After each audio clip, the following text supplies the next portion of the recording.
Kyung, this book is asking me what a human is, and I really don't know. Do you? I don't think I'm aware.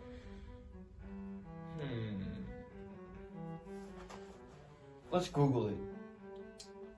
Wise idea.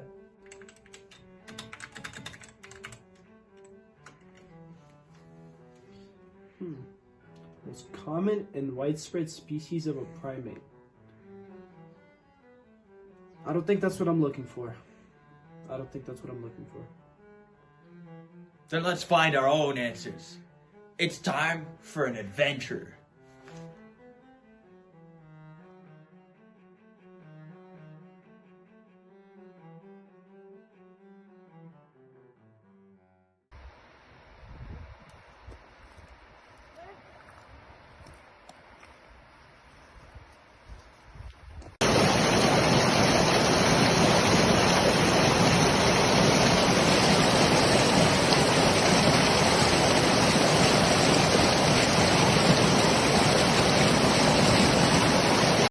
This is beautiful, but I find more appeal in cityscapes and concrete jungle. Much more than here. Nature is everything in the earth.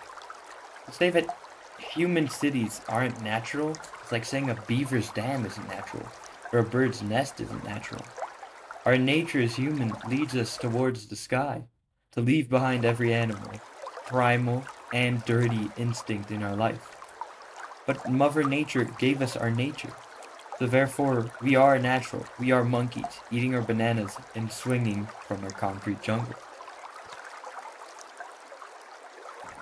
Oh man, it's great to finally get away from the city life. I can't stand the smell, the noise, and just being around so many people all the time. Constant technological advance, whilst contributing to economic growth and technological advancement, has only hurt us, the general population. People are forced into minuscule apartments and make just enough to get by to live in an expensive, dirty, and sometimes unethical city. In Hong Kong, entire families live in rooms less than a meter wide, whilst having to work in harsh industrial conditions. Our advancements, whilst maybe making life easier for some, have reduced our individuality and liberty, and as the world continues to urbanize and industrialize, this inequality will only grow and develop. It is important that we return back to nature and live a life of freedom and tranquility. This is the opposite of the forest. Welcome to the concrete jungle. This is nature at its peak, the beauty of the world. I'm sure Tihan would disagree. But this is where the apex predator lives, where there is no prey except for ourselves. But we are no longer satisfied with peace, so we hunt ourselves. Because it's human nature. Here, we are in the center of the strongest stronghold, the United States. Of course, to build the strongest army, you need a united people. And how do you unite them? Make them believe in the unity of a group, that we are all aligned for a force called the country. When the force called the country is given by those aligned. Which begs the question, is society, is groupings even real? But hey, it's life. The answer won't change the world. We need strong, united people to live the daily life. Maybe we should go back to the law of the strongest, or the fittest. Somebody wrote about that. I think his name was Darwin. I'm standing here in Antisana National Park. This is one of the hardest and most climbs in Ecuador, and one of the biggest mountains in the world. In society, everybody lives, but out here, it's survival of the fittest. Charles Darwin, a man who came to Ecuador and discovered evolution, once said that the best of the species ensure that the species survives. His idea also completely disrupted the idea of a soul. How could a cell evolve? With the notion that our brains are completely ourselves and nothing else, we have come to realize that there is no free will in this world. But that brings up the important question. What is free will in the first place? It is basically the idea that we could create an idea from ourselves. But Darwin showed that everything that we can think about comes from the world. We can't make something without thinking about it. So does it matter that I can't make decisions if it's the chemicals that make up myself that do? When climbing on some treacherous terrain, it is important to ask yourself, do you trust the people you are climbing with? That raises the important question, do humans trust each other? Throughout the years, many psychologists and social scientists have sought to find the answer to this question. Through that search, the prisoner's dilemma was born. The experiment, in and of itself, is simple. Have two prisoners who are facing a sentence be presented with two choices, to denounce or not to denounce. If one prisoner denounces and the other one doesn't, the one who denounced gets away free. If they both denounce, they both get harsh sentences. If they both don't denounce, they both get light sentences. This experiment asks, do you trust each other? So now, the watcher, do you?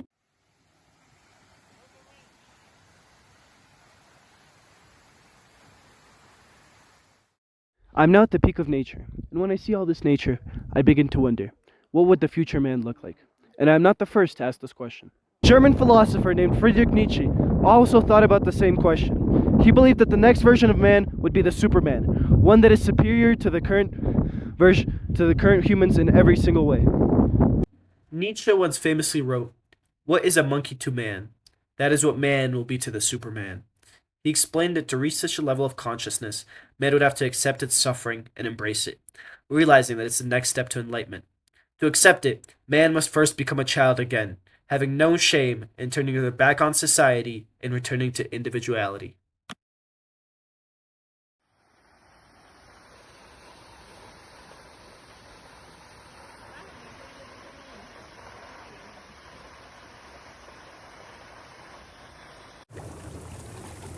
I'm so tired from that.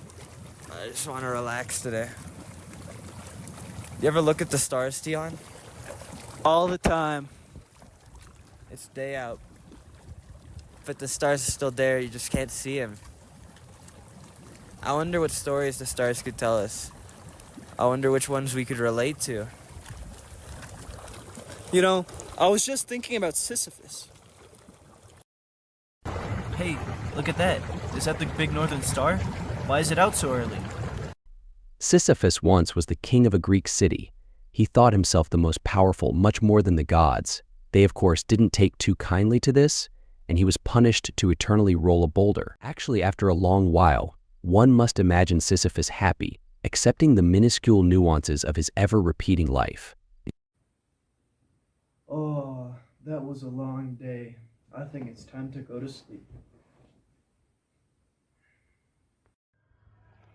We are now in the world of dreams. Everything here seems true. Even untruths and falsities are real here. And while you're asleep, you still believe them. You believe them 100%. So what's to say when we're awake that we're not asleep?